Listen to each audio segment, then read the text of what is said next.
Good morning. Doug, what happened to Jason Peters?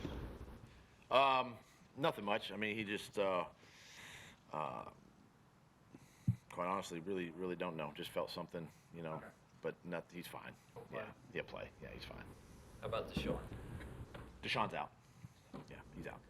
How are you looking at that injury and how soon you might be able to get him back in the lineup? He's obviously he's a runner. He's a sprinter, so we got to be careful. But he's doing everything he can in his power to get back out there. We'll evaluate him again next week and see where he's at. Is that injury any more significant than you guys originally thought? No. At quarterback, you think you'll have 4 from the roster now, or do you need to make a move to get a 4th? I believe we'll have 4. Yeah. So Sidney Jones is he in position, or? Yes. Okay. Yes. How about tight end with Alex Ellis not practicing? Yeah, we're going to get him out there today. We're going to see where he's at. So yeah, we'll have again. We'll get through today. How valuable has it been for Carson Wentz having Josh McCown around, especially it seems like during the games they communicate quite a bit? They communicate a lot. Josh has been great for Carson, great for Nate. Obviously now Kyle too, being in that room, can see and experience that as well.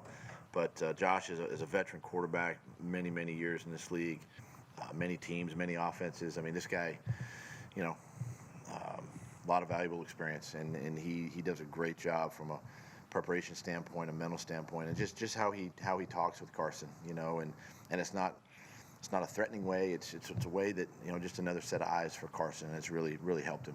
Does he give you any advice on the Jets? I mean, he spent the last 2 years, with them. Yeah, not really. Just some personnel things, but obviously new head coach, new coordinators, all that, but nothing of.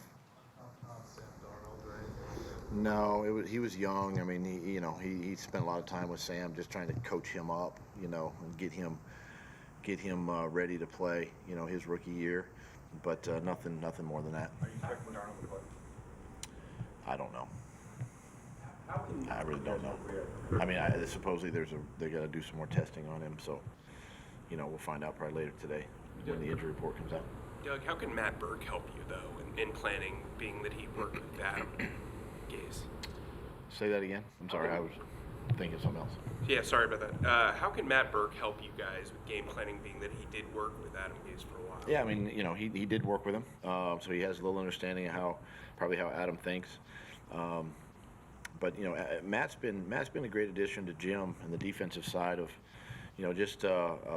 again, being another set of eyes on defense. Being that he's been a coordinator, he's a young coordinator, obviously, but he doesn't have a position to coach, so he can really dive into our defense and find ways of improving that as he sees fit. And great, he and Jim have obviously worked together. But understanding Adam, I think, he can maybe think situationally a little bit how Adam thinks in certain areas of the field, and maybe relay some of that to Jim. What was behind the Duke Riley trade, or the trade for Duke Riley, I suppose? It's great for both teams. The Falcons needed a safety. Jonathan has been a former starting safety in this league, and they had a need, and Duke's always been a guy that even when he was a rookie coming out, a college player coming out, we've always liked him, and so it was a win-win for both teams. I know the focus has to be on this week, but with the tough schedule looming, do you have to worry at all about guys looking ahead? No. Have you ever experienced that in your career as a player or coach? What's that?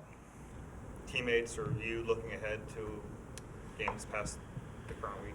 I mean, everybody knows what's coming up. We all know what the schedule is. But listen, we've got a big test and a big challenge on Sunday. Trying to figure out another way to win this week, and our goal doesn't change. Try to be 1-0, and we'll worry about next week. But obviously, the schedule's out there, so we know who we play. Well, we just haven't got there yet. Doug, how has Nigel responded to his earlier discretion at the end of the preseason? He's been great. He's been great. He's been bought in. He's been awesome in practice, awesome off the field. He has no incidences since that time.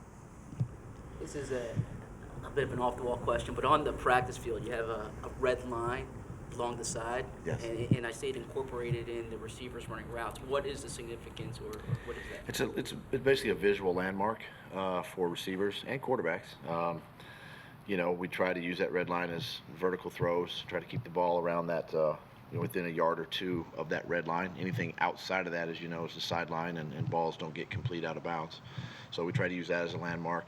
And then we can also use it, you know, for various splits that receivers use. It's just a visual aid, you know, that most teams use all the way down to high school, you know, for receivers. Thank you.